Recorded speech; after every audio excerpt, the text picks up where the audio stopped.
إن الحمد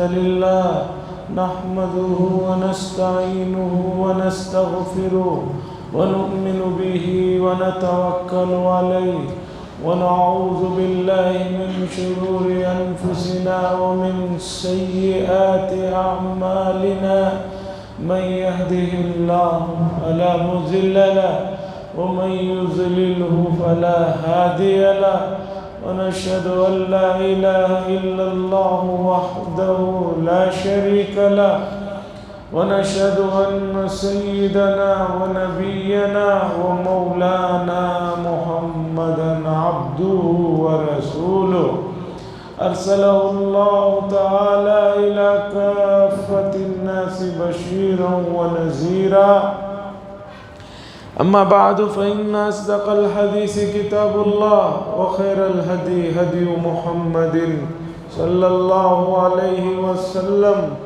وشر الأمور محدثاتها وكل محدثة بدعة وكل بدعة ضلالة وكل ضلالة في النار. قال الله تبارك وتعالى في القرآن المجيد والفرقان الحميد إن عدة الشهور عند الله 12 شهرا في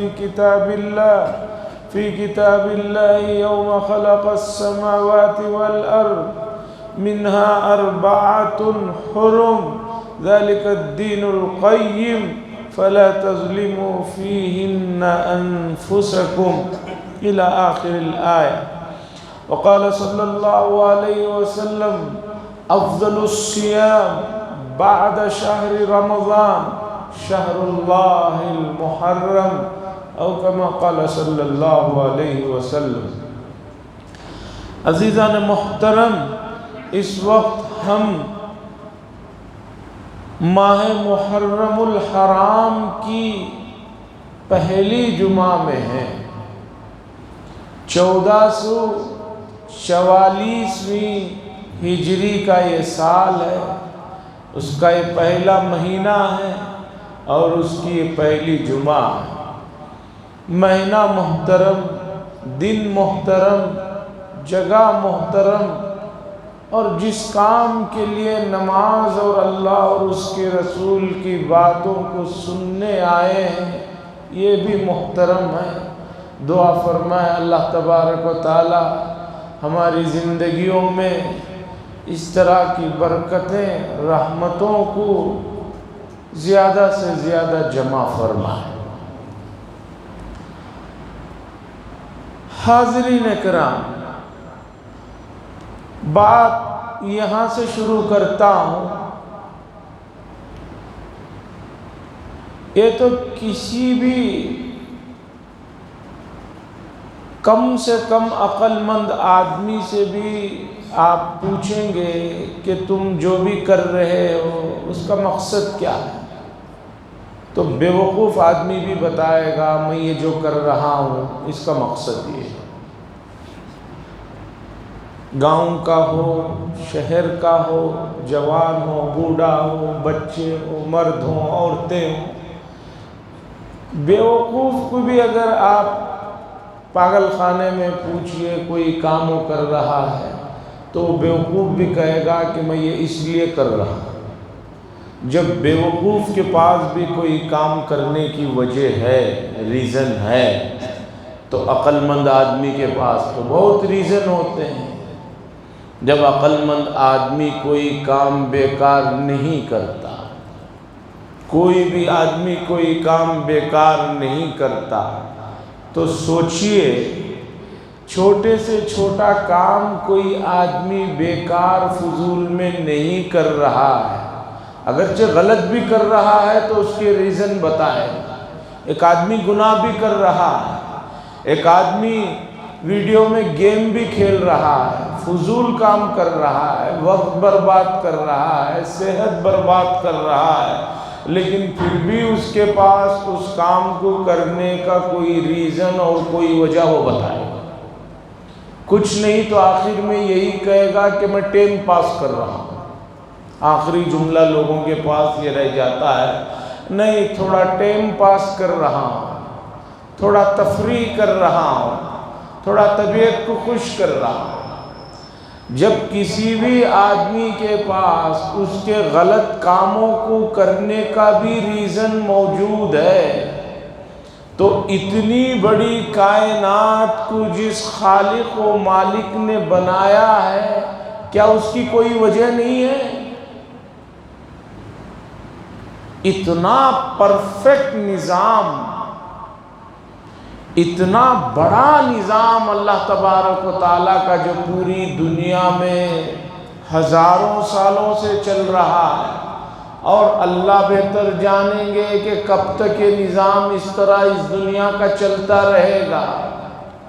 عجیب بات یہ ہے کہ کروڑوں انسان آئے ہیں، کروڑوں چل بسے ہیں، اور خدا جانے کتنے کروڑ آنے، لیکن کسی بھی انسان کے دوسری انسان سے مکمل مشابہت نہیں پائی جاتی۔ قرآن نے فرمایا سورہ قیامہ میں، بلا قادرین علی ان نسوی بنانا۔ جب مکے میں رسول اللہ صلی اللہ علیہ وسلم بتاتے کہ بھئی اس دنیا کے بعد ایک اور دنیا ہے، اللہ تعالیٰ پھر دوبارہ انسانوں کو پیدا فرمائیں گے، تو کفار کہتے ہیں کہ کیسے ہو سکتا ہے؟ تو اللہ نے فرمایا کہ جب اللہ تبارک و تعالیٰ انسان کے پوروں کو تک بنانے پر قادر ہے، ہر انسان کے انگلیوں کے جو نشانات ہوتے ہیں، خاص طور پر انگوٹھے کے جو نشانات ہوتے ہیں، ہر آدمی کے دوسرے سے مختلف ہیں۔ بلا قادرین علی ان نسوی بنانا۔ آج بھی پوری دنیا میں خاص طور پر ایئرپورٹوں میں سب سے زیادہ جو نظام ہے وہ انگلیوں کے نشان لیے جاتے ہیں اور آنکھوں کا اسکرین کیا جاتا ہے کہ ایک آدمی کی آنکھ جیسی اور ایک آدمی کے انگلیوں کے نشان جیسے دوسرے آدمی کے ہو نہیں سکتے۔ کتنے کروڑوں انسان ہیں، لیکن کبھی ایسا نہیں ہوا کہ کسی آدمی کے فنگر پرنٹ دوسرے سے مل گئے۔ بتانا یہ چاہ رہا ہوں کہ اتنا بڑا کائنات کا جو نظام اللہ تعالیٰ نے بنائے رکھا ہے اور اسے مسلسل چلا رہے ہیں، لا تأخذہ سنۃ ولا نوم۔ اللہ کی ذات وہ ہے کہ اسے نہ نیند نہ اونگ کبھی پکڑتی ہے۔ ہم لوگ کتنے بھی چست ہو جائیں، کتنے بھی پھرتیلے ہو جائیں، کتنی بھی دوائیاں استعمال کر لیں، لیکن زیادہ سے زیادہ 48 گھنٹے 72 گھنٹے یا بہت سے بہت 100 گھنٹے تک آدمی جاگتا ہے، اس کے بعد اسے اونگ آ ہی جاتی ہے۔ لیکن اللہ تبارک و تعالی وہ ذات ہے لا تأخذہ سنۃ ولا نوم، نہ انہیں اونگ آتی ہے، نہ انہیں اونگ پکڑتی ہے، نہ انہیں نیند پکڑتی ہے۔ معمولی سا نظام اگر آدمی کے تھوڑے سے ادھر ادھر ہونے سے، جیسے ایک آدمی ٹرین چلا رہا ہے یا ہائی وے پر بس چلا رہا ہے، اس کی تھوڑی سی اونگ سے، اس کی تھوڑی سی آنکھوں میں جھپکی لینے سے جب پورے ٹرین اور بس تباہ و برباد ہو سکتی ہے، تو اتنی بڑی دنیا کا نظام چلانے والی ذات کیسی ہو سکتی ہے، آپ سوچیے۔ اور یہ سبھی جانتے ہیں کہ اللہ تبارک و تعالیٰ نے اتنا بڑا نظام بنایا ہے، اتنی سہولتیں انسانوں کو مہیا فرمائی ہیں، اتنی سہولتیں مہیا فرمائی ہیں کہ آدمی سو رہا ہے، اس کی سانس کا نظام چل رہا ہے۔ جب سے پیدا ہوا ہے اس کے انتقال تک اس کا دل حرکت کر رہا ہے۔ جہاں اس کے دل نے چند سیکنڈوں کے لیے حرکت کرنا چھوڑا، آدمی اس دنیا سے چلا جاتا ہے۔ یہ اتنا بڑا نظام جو اللہ تبارک و تعالیٰ چلا رہے ہیں اور انسانوں پر اتنی مہربانیاں فرما رہے ہیں، تو تھوڑی سی عقل کا استعمال کیجئے اور سوچئے کہ اتنا سب کچھ اللہ تعالیٰ کر رہے ہیں تو اس کا مقصد کیا ہے، اللہ کیا چاہتے ہیں، یہ سمجھنے کی ضرورت ہے۔ اگر یہ کوئی آدمی نہ سمجھے تو سمجھیے کہ وہ صورت اور سیرت میں انسان اور آدمی کہلا رہا ہے، ورنہ وہ جانور سے بھی بدتر ہے۔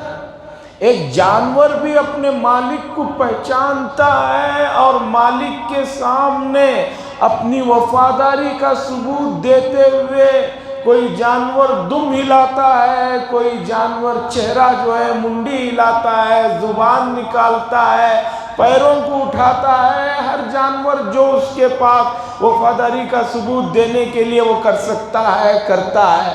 تو ایک جانور جسے ہم کہتے ہیں اس کے اندر عقل نہیں ہے، شعور نہیں ہے، بے زبان ہے، اور خدا جانے جو بھی کہتے ہیں، وہ جانور بھی اپنے مالک کو پہچان رہا ہے اور اسے خوش کرنے کے لیے اس کے سامنے وفاداری کا ثبوت دے رہا ہے۔ تو یہ حضرت انسان جس کے لیے سب کچھ بنایا گیا ہے، اس کی عقل کو کیا ہو گیا ہے کہ اس مسئلے کو یہ جاننا نہیں چاہتا، جانے گا نہیں، تو یہ اس کی بے وقوفی ہے، اس کی نادانی ہے اور اس کے لیے خزانہ ہے۔ بغداد میں بہت بڑا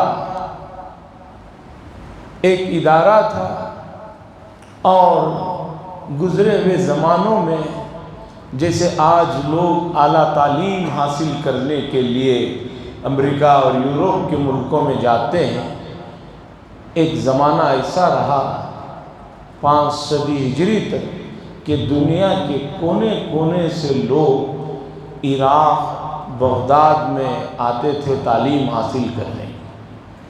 بغداد کے ایک بہت بڑے ادارے میں جس کا پورا خرچ اس زمانے کے بادشاہ اپنے صرف خاص سے کرتے تھے، ایک مرتبہ انہوں نے اپنے وزیر سے کہا چلو ذرا اس جامعہ کو، اس یونیورسٹی کو، اس مدرسے کو دیکھتے ہیں اور ذرا وہاں جو طلبہ پڑھ رہے ہیں ان سے ذرا بات چیت کرتے ہیں۔ آئے بادشاہ اور وزیر سیدھے سادے لباس میں، اور جتنے طلبہ وہاں پڑھ رہے تھے سب سے پوچھا کہ بھی کیوں پڑھ رہے ہو؟ کسی نے کہا کہ والدین نے کہا پڑھ لو تو پڑھ رہا ہوں، کسی نے کہا کہ بھئی یہاں رہنے کا کھانے پینے کا اچھا انتظام ہے اس لیے یہاں پڑھنا پڑتا ہے اس لیے رہ گیا۔ ہر بچہ کچھ نہ کچھ جواب دیتا رہا، تو بادشاہ نے اپنے وزیر سے کہا کہ آج کے بعد اس ادارے کو 1 روپیہ بھی نہیں دینا ہے، اس کا خرچ بند کر دو۔ اتنا بڑا روپیہ پیسہ خرچ کر کے جو ادارے کو ہم نے شروع کیا، ہمارا جو مقصد تھا وہ مقصد ہی پورا نہیں ہو رہا ہے، تو اب اس ادارے کو بند کر دینا۔ یہ بات وزیر سے کہا، پھر آگے گزرتے رہے تو ایک اور بچہ پڑھ رہا تھا۔ وزیر نے کہا کہ یہ بچہ آخر میں دکھ رہا ہے، اس سے بھی پوچھ لیتے ہیں۔ کہا کہ بلاؤ، اس بچے کو بلایا گیا، بلا کر بادشاہ نے پوچھا کہ بیٹا تم کیوں پڑھ رہے ہو، قرآن و حدیث کیوں پڑھ رہے ہو؟ اس بچے نے کہا کہ میری والدہ نے بتایا کہ ہم سب کو پیدا کرنے والی ذات اللہ تبارک و تعالیٰ کی ہے، اب جس ذات نے ہمیں پیدا کیا ہے ہماری ذمہ داری ہے کہ ہم اس بات کو جانیں کہ وہ کیا چاہتے ہیں اور کیا نہیں چاہتے ہیں، اور ان کی چاہت، ان کی پسند، ان کی ناپسند، یہ تمام چیزیں قرآن و حدیث میں انہوں نے بیان فرمائی ہیں۔ اس لیے میں قرآن و حدیث کو پڑھنے سمجھنے کے لیے آیا ہوں کہ پڑھ کر میں سمجھوں کہ ہمیں جس ذات نے پیدا فرمائی ہے وہ کیا ہم سے چاہتی ہے اور کیا چیز ہیں جنہوں ان کو ناپسند ہے، اس کے لیے میں یہ تعلیم حاصل کر رہا ہوں۔ بادشاہ نے کہا یہ اصل تعلیم کا مقصد ہے۔ اس بچے نے جو بات کہی کہ جس خالق نے پیدا کیا ہے اس کی پسند اور ناپسند جاننا ضروری ہے، اور وہ جاننا سوائے قرآن و حدیث کے اور کہیں نہیں وہ علم مل سکتا، اس لیے حاصل کرنا چاہ رہا ہوں۔ بادشاہ نے کہا اس ایک بچے کی وجہ سے ہم اس مدرسے اور اس اتنے بڑے نظام کو آگے بھی چلاتے رہیں گے، اس کا جو بھی سالانہ خرچہ ہے دیتے رہو۔ جانتے ہیں وہ بچہ کون تھا؟ آگے چل کر وہی بچہ حضرت امام غزالی علیہ الرحمہ بنے۔ اس واقعے میں بتانا یہ چاہتا ہوں کہ میرے اور آپ کی یہ ذمہ داری ہے، کوئی بتائے یا نہ بتائے، میری اور آپ کی یہ ذمہ داری ہے کہ اللہ نے ہم لوگوں کو اتنی عقل تو عطا فرمائی ہی ہے کہ ہم جانیں کہ ہمارا مالک ہم سے کیا چاہتا ہے، ہمارا خالق ہم سے کیا چاہتا ہے۔ اگر ہم یہ نہیں جانیں گے اور جان کر اس پر عمل نہیں کریں گے تو ہماری زندگی جو ہے انتہائی خسارے میں ہے، نقصان میں ہے، گھاٹے میں ہے، اور اس گھاٹے کا احساس آپ کو مرتے ہی شروع ہو جائے گا، اور اتنا احساس ہوتا رہے گا، اتنا احساس ہوتا رہے گا کہ اس کی کوئی لمٹ نہیں ہے، اس کا دن کوئی ختم نہیں ہے۔ خالدین فیہا، اللہ نے فرمایا جہنم میں لوگ ہمیشہ ہمیشہ رہیں گے، تو جو ہے پریشانیوں کا جو دن ہوگا وہ بہت بڑا ہوگا۔ اس لیے اس دن کے آنے سے پہلے اپنی اس دنیا میں وجود کے مقصد کو سمجھیے۔ جب آپ پاگل آدمی سے بھی پوچھتے ہیں تو وہ پاگل بھی اپنے پاگل حرکتوں کا کوئی جواز بتاتا ہے، تو میں اور آپ اگر عقل مند ہیں تو ہماری ذمہ داری ہے کہ ہم خالق و مالک کی مرضی کو جانیں اور اس کے تقاضوں پر عمل کریں۔ عزیزان گرامی، یہ ماہ مبارک محرم الحرام کا مہینہ بہت محترم مہینہ ہے، بابرکت مہینہ ہے۔ رسول اللہ صلی اللہ علیہ وسلم نے فرمایا شہر اللہ المحرم، اللہ کا یہ مہینہ نسبت فرمائی۔ آپ کہیں گے کہ بھی باقی مہینے بھی اللہ ہی کے تو ہیں، ہاں باقی مہینے بھی اللہ ہی کے ہیں، لیکن اس مہینے کو خصوصی نسبت ہے۔ جیسے تمام مساجد اللہ کا گھر ہیں، جتنے بھی مسجدیں ہیں وہ اللہ کا گھر ہے، لیکن ہم کعبۃ اللہ کو کیا کہتے ہیں؟ کعبۃ اللہ، اللہ کا گھر، بیت اللہ، اللہ کا گھر، وہ بھی اللہ کا گھر ہے، یہ بھی اللہ کا گھر ہے، لیکن اس کا ایک مقام ہے، اس لیے ہم کہتے ہیں بیت اللہ، اللہ کا گھر۔ جتنے بھی رسول آئے ہیں تمام کے تمام کو اللہ ہی نے بھیجا ہے، لیکن تمام رسولوں کے لیے ہم یہ لفظ نہیں استعمال کرتے، لیکن میرے اور آپ کے آقا کے لیے جب ہم لفظ بولتے ہیں تو کہتے ہیں محمد الرسول اللہ، محمد صلی اللہ علیہ وسلم اللہ کے رسول ہیں۔ باقی بھی جو انبیاء ہیں وہ بھی اللہ کے رسول ہیں، ان کو صرف رسول کا لفظ کہتے ہیں، لیکن حضور صلی اللہ علیہ وسلم کے لیے تعظیم کا لفظ استعمال کرتے ہوئے کہتے ہیں رسول اللہ۔ قرآن مجید میں حضرت صالح علیہ السلام کا تذکرہ فرمایا تو اللہ نے فرمایا جتنی بھی دنیا میں اونٹنیاں ہیں، جتنے بھی جانور ہیں وہ اللہ ہی نے پیدا فرمائے۔ صالح علیہ السلام کو جو خصوصی طور پر معجزے کے طور پر اونٹنی دی گئی تھی، اس کے لیے قرآن نے کہا ناقۃ اللہ، اللہ کی اونٹنی، اعزاز کے لیے۔ تو رسول اللہ صلی اللہ علیہ وسلم نے فرمایا کہ یہ مہینہ اللہ کا مہینہ ہے، شہر اللہ المحرم، اللہ کا مہینہ۔ اب اللہ کا مہینہ ہے تو اس مہینے میں عام مہینوں کے مقابلے میں اللہ تعالیٰ کی طرف زیادہ متوجہ ہونے کی ضرورت ہے یا اللہ تعالیٰ کی طرف کم متوجہ ہونے کی ضرورت ہے؟ ہر آدمی اپنے آپ سے سوال کرے۔ اور اللہ تعالیٰ کی طرف متوجہ ہونے کے لیے جو اعمال سب سے زیادہ اللہ کے قریب کرنے والے ہیں اس میں ایک عمل ہے روزہ۔ رسول اللہ صلی اللہ علیہ وسلم نے فرمایا روزے کا عمل خالص اللہ کے لیے ہوتا ہے اور اللہ تعالیٰ خود اس کا بدلہ اپنی طرف سے خصوصی طور پر ادا فرماتے ہیں۔ اس میں آدمی اللہ کے بہت قریب ہو جاتا ہے۔ اس لیے عزیزان گرامی اس مہینے میں نیک اعمال کی طرف اور مہینوں کے مقابلے میں زیادہ متوجہ ہونا ہے۔ اور حدیث میں آتا ہے کہ رسول اللہ صلی اللہ علیہ وسلم ماہ مبارک رمضان المبارک کے بعد سب سے زیادہ جس روزے کو تلاش فرماتے تھے، جس کی طرف توجہ فرماتے تھے، وہ اس مہینے کی 10ویں تاریخ کا روزہ ہے جسے یوم عاشورہ کہا جاتا ہے۔ عاشورہ 10ویں تاریخ محرم کی، عشر کے معنی 10 کے ہیں، اسی سے لفظ بنایا گیا عاشورہ 10ویں تاریخ کا دن۔ کیوں یہ مہینہ محترم ہے اور یہ تاریخ محترم ہے؟ اس لیے کہ رسول اللہ صلی اللہ علیہ وسلم مدینے میں جب تشریف لے گئے تو دیکھا یہود اس میں روزہ رکھے ہوئے ہیں۔ آپ نے پوچھا کہ بھئی کیوں روزہ رکھے ہو؟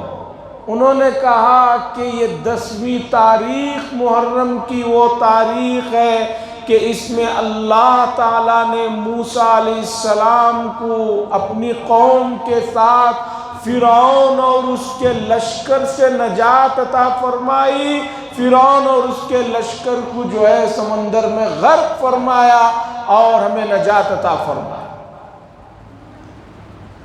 اس لیے ہم شکریہ میں اللہ کا شکر ادا کرتے ہوئے روزہ رکھتے ہیں۔ رسول اللہ صلی اللہ علیہ وسلم مکی زندگی میں بھی یوم عاشورہ کا روزہ رکھا کرتے تھے۔ آپ نے فرمایا نحن احق بموسیٰ منکم، موسیٰ علیہ السلام کی خوشی میں ان کے تمہارے مقابلے میں ہم زیادہ حق رکھتے ہیں کہ ہم بھی اس دن خوشی منائیں، اس لیے ہم بھی روزہ رکھیں گے۔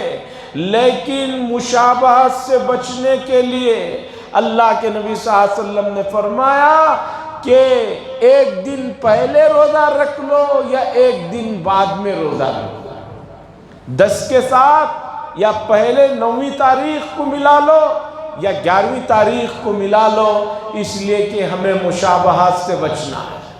اللہ کے نبی صلی اللہ علیہ وسلم نے عبادات میں بھی غیروں کی مشابہت سے سختی کے ساتھ منع فرمایا۔ اس حدیث کو نقل کرنے کے بعد تمام علماء محدثین اور فقہاء کہتے ہیں کہ مشابہت سے بچو۔ آج امت مسلمہ مشابہت میں اتنی زیادہ آگے بڑھ گئی ہے، جو بھی غیروں سے کوئی چیز آتی ہے اس کی مشابہت میں لگ جاتے ہیں۔ عبادات کا معاملہ ہو، عقائد کا معاملہ ہو، لباس کا معاملہ ہو، چلنے اٹھنے بیٹھنے کا معاملہ ہو، دوسروں کی مشابہت آپ کو بدترین گناہ کے دلدل میں لے جا کر چھوڑے گی، اس لیے مشابہت سے بچو۔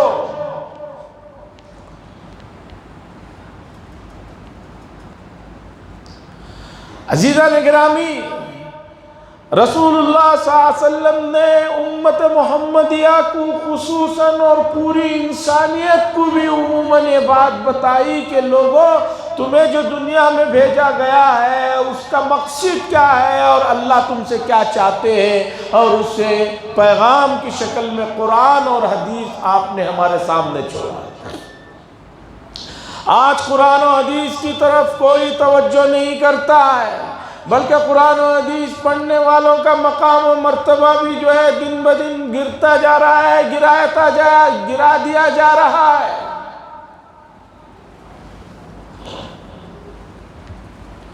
عزیزان گرامی، اس مہینے کی 10ویں تاریخ سے جڑے ہوئے تاریخ میں بے شمار واقعات ہیں۔ حدیث میں موسیٰ علیہ السلام اور فرعون کے واقعے کا ذکر آیا، اسی طرح نوح علیہ السلام کی کشتی جو مسلسل پانی میں تیر رہی تھی اس کے رکنے کا ذکر آیا۔ تاریخ والے بتاتے ہیں واللہ عالم وہ چیز کہاں تک صحت کے قابل ہے یا نہیں، یہ بتاتے ہیں کہ یہ دن اتنا محترم ہے کہ حضرت آدم علیہ السلام سے جب بھول ہو گئی اور انہیں دنیا میں بھیج دیا گیا اور آپ آ کر مسلسل یہاں پر روتے رہے اور اللہ سے معافی مانگتے رہے اس بھول کی جو ان سے واقع ہو گئی تھی۔ کہتے ہیں کہ بہت مدتوں کے بعد جو معافی ملی، جس دن معافی ملی ہے وہ بھی 10 محرم الحرام کی تاریخ تھی۔ اس دن روزہ رکھنے کا حکم دیا رسول اللہ صلی اللہ علیہ وسلم نے، اور فرمایا کہ روزے کی حالت میں انسان کا دل، اس کی روح پاکیزہ ہو جاتی ہے۔ اس موقع پر وہ اللہ تعالیٰ سے مناجات کرے، اللہ تعالیٰ سے مانگے، اور مانگتے ہوئے صرف اپنی ذات اور اپنے گھرانے تک محدود نہ رہے بلکہ پوری انسانیت کی ہدایت مانگے۔ پوری انسانیت جس کشمکش میں گزر رہی ہے، اس اللہ کی بنائی ہوئی روئے زمین پر ایک ماں باپ کی اولاد، حضرت آدم اور حوا کی اولاد کے درمیان میں اتنی نفرتیں، اتنی دشمنیاں، اتنی عداوتیں، اتنا تعصب شیطان اور اس کے ماننے والوں نے بھر دیا ہے کہ آج انسان انسانیت کے لیے ترس رہا ہے۔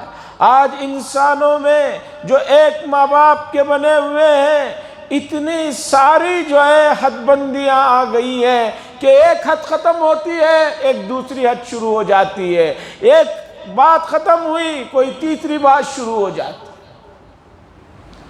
عزیزان گرامی، فرشتوں نے کہا تھا جب روئے زمین پر جنات نے بہت خون ریزی کی تھی تو اللہ تعالیٰ نے کہا کہ اب میں ایک اور مخلوق بنانے والا ہوں جو میرے نائب ہوں گے زمین پر۔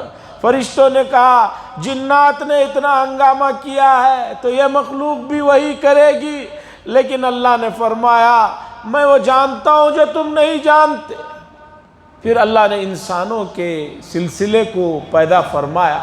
عزیزان گرامی، ہم سب کے اندر اللہ تعالیٰ نے فطری طور پر اتنی طاقت اور اتنی قوت اور اتنی صلاحیتیں رکھی ہیں کہ ہم اپنی ان فطری صلاحیتوں اور قوتوں اور طاقتوں کے ذریعے سے نفس امارہ اور شیطان سے مقابلہ کرنا چاہیں تو آرام کے ساتھ کر سکتے ہیں۔ تبھی تو اللہ نے حکم دیا ہے، جو کام آپ نہیں کر سکتے اس کا حکم اللہ دے، یہ ہو نہیں سکتا۔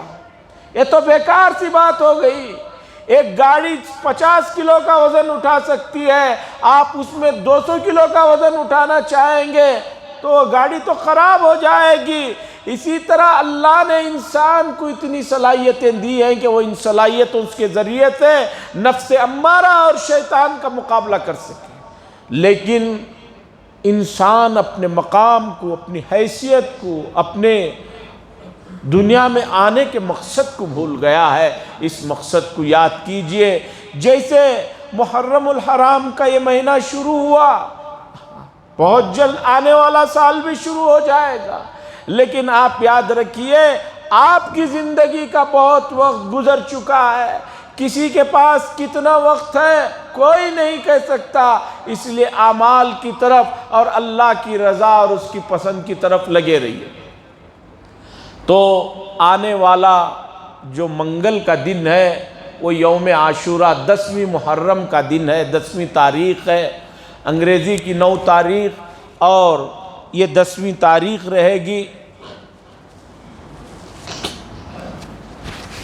اگر اس سے پہلے پیر کا دن ہے، آدمی پیر کے دن بھی روزہ رکھ لے، چونکہ رسول اللہ صلی اللہ علیہ وسلم ہر پیر روزے کا اہتمام فرماتے تھے، وہ بھی نیت کر لے، اور 9ویں تاریخ کی بھی نیت کر لے، اور منگل کے دن روزہ رکھ لے، بہت بہترین عمل ہے، یا منگل چہارشنبے کو رکھ لے، بہت بہترین عمل ہے، اور روزہ رکھے، اور روزہ رکھنے کے بعد دوسرے جو لوگ روزہ نہیں رکھے ہیں ان کو پریشان نہ کرے۔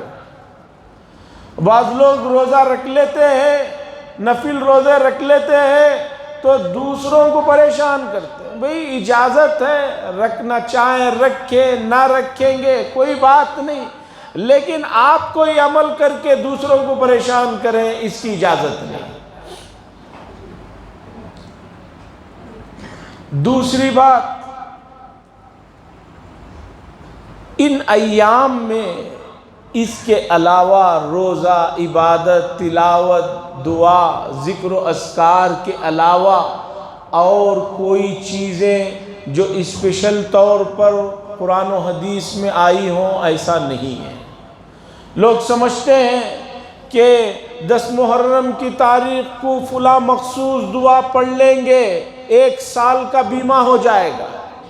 ایک چلتا ہے واٹس ایپ میں، ایک روایت چلتی ہے کہ حضرت حسین رضی اللہ تعالیٰ عنہ کے فرزند زین العابدین رضی اللہ تعالیٰ عنہ نے فرمایا 10 محرم کو جو آدمی غسل کرے، یہ دعا پڑھ لے، پورا 1 سال کا بیمہ ہو جائے گا۔ کیا مطلب؟ مرے گا نہیں۔ ایسا تو پھر قیامت تک کوئی نہیں مرنا چاہیے۔ اور جن کی روایت آپ ذکر کر رہے ہیں ان کا خود انتقال ہو گیا ہے، جن کے حوالے سے دعا بیان کر رہے ہیں انہوں نے بھی تو پڑھی ہوگی۔